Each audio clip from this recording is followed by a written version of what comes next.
Je vous le disais dans les titres, cette mobilisation contre le Front National n'a pas touché que Paris, loin de là. Dans de nombreuses villes de province, on n'avait pas vu de telles manifestations depuis 1944 à la Libération.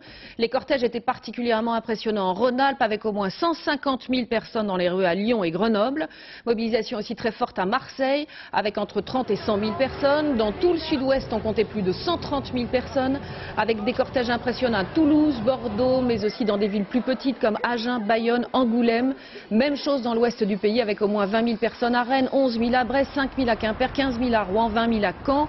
Enfin, dans le nord et l'est, la mobilisation était là aussi particulièrement importante à Lille, Strasbourg ou encore Nancy. D'après le ministère de l'Intérieur, 900 000 personnes seraient descendues dans les rues en province contre le Front National.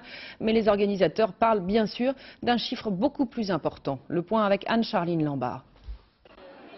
Ils étaient à peine quelques milliers l'an dernier. En province, ils sont 900 000 dans les rues, 50 000 ici à Grenoble. Une affluence record un 1er mai pour crier son rejet du Front National. On est heureux aujourd'hui, mais on sait que dimanche, il va falloir encore se mettre dans l'action et on va arracher les voix une à une pour que l'autre il soit balayé. La marée humaine est partout, 50 000 à Lyon, 30 000 à Marseille, 40 000 à Toulouse et Bordeaux. On vérifie simplement que la France n'est pas morte.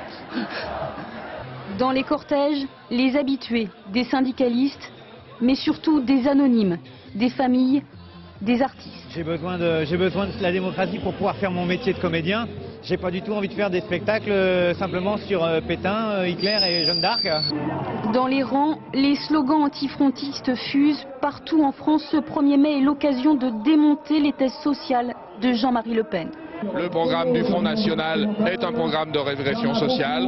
Par définition donc, nous manifestons pour dénoncer cette régression. Les femmes ont un travail et si Le Pen passe, les femmes elles seront au placard et elles n'auront plus de travail. Alors aujourd'hui c'est la fête du travail et vive les femmes qui ont un travail. Les syndicats, les associations voulaient faire de cette journée une démonstration de force sans incident. Paris tenu. Ils espèrent que leur mobilisation contre l'extrême droite se concrétisera dans les urnes.